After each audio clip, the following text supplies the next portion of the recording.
Bakit may pa-flower ka? Ribbon pala naman. Yung flower naman, kahit meron ako niyan, bagay naman sa akin.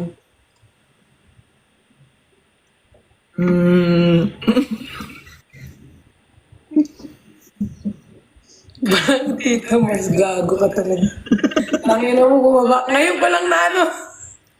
Ngayon na nag-sink in. Ngayon mo pa lang nagigets. Gagi. Cut na. Bati na tayo. Miss you. Ba't kasi kailangan ng agaw ka? Hindi, wala akong inagaw. Ako ang nilapitan. O bakit mo inayaan na lumapit sa'yo? Bakit ang puso ba napipigilan? Hindi na, magpaparaya na ako. Sa'yo na lang siya. Ganyan ka naman eh, tapos pag magkikita kami, nandiyan ka na naman. Kailan yun?